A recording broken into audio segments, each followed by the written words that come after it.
जय हिंद। आज के इस वीडियो की विषय वस्तु के अनुसार जानेंगे कि यदि आपका मकान दक्षिण मुखी अर्थात आपके घर के दक्षिण दिशा से सड़क या गली गुजरती हो तो निश्चित तौर से दक्षिण दिशा में ही आपको मुख्य द्वार रखना होगा। तो इस वीडियो में हम जानेंगे कि दक्षिण दिशा में मुख्य द्वार किस स्थान पर रखा जाना सबसे अधिक शुभ माना जाता है। जानने से पहले कुछ महत्वपूर्ण बातों पर भी हम फोकस कर लेते हैं।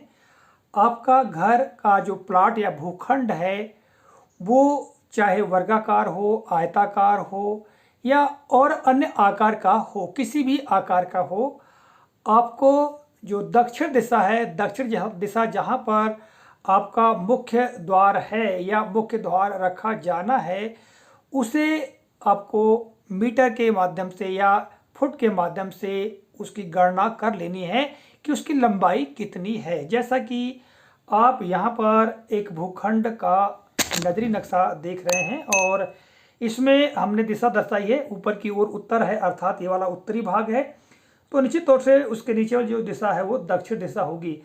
अर्थात यहाँ पर हमने एक सड़क भी दर्शाया हुआ है, तो जब यहाँ सड़क होगी तो मुख्य द्वार दक्षिण दिशा में ही रखा जाएगा। तो कहाँ पर रखा जाना है इसी पर हम चर्चा करेंगे। तो सबसे पहले क्या करना है, जो भूखंड होता है या प्लाट होता है, ठीक है, जहाँ पर मकान बनाना है या बना हुआ है, तो उस की लंबाई की गणना कर लेनी है। जैसे कि हम यहाँ पर लंबाई की गणना कर लेते हैं। जैसा कि हमने गणना कर ली, ये कुल 16 सेंटीमीटर है।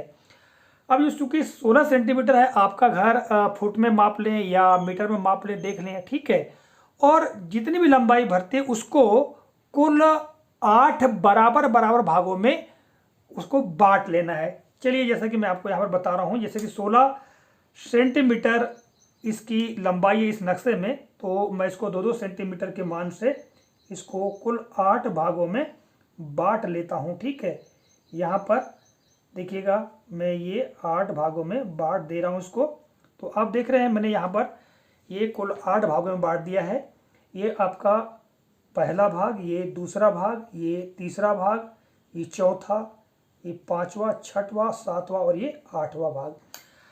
इन 8 भागों में से किस भाग में आपको मुख्य द्वार रखना सबसे ज़्यादा शुभ या फलदायक होगा, इसी पर हम चर्चा करेंगे। तो वास्तुशास्त्र की जो पुस्तकें हैं या जानकारियां हैं, जो ग्रंथ हैं, उनमें जो जानकारी वर्णित है उसके आधार पर हम देखें तो जैसे कि हमने यहाँ पर क्रम संख्या दी हुई है, तो इस क्रम संख्या में हम देखें तो 1, 2, 3 जो चौथे क्रम की ये जो संख्या है, यहाँ जो इतना भाग जो है ये आप देख पा रहे हैं यहाँ पर, तो यहाँ पर मुख्य द्वार रखा जाना सबसे अधिक शुभ होता है।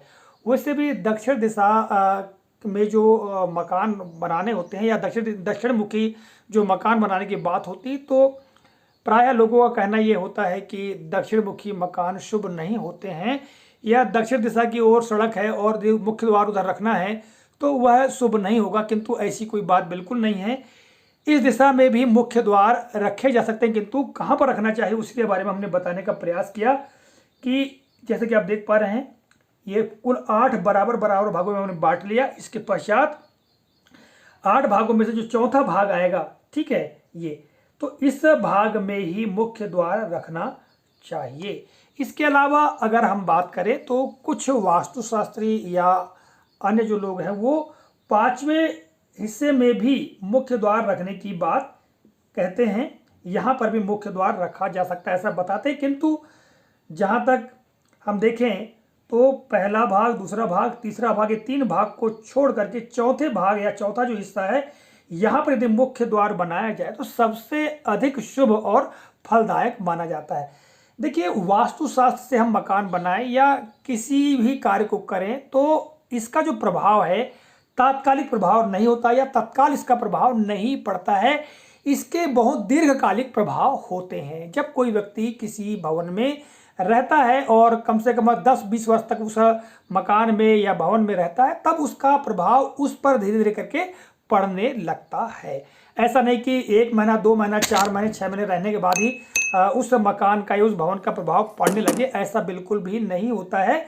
ये दीर्घकालिक प्रभाव होते हैं। तो जब हम मकान बनाएं, भवन बनाएं और हमारा मकान दक्षिण मुखी है तो हमें इस बात का ध्यान रखना चाहिए कि दक्षिण दिशा में हमारे घर का मुख्य द्वार चौथे हिस्से में होना चाहिए। आशा करता हूं आप लोगों को जानकारी उपयोगी लगी होगी। तो मिलेंगे अगले वीडियो में इसी तरह के किसी नए प्रकरण को लेकर। तब तक के लिए जय हिंद।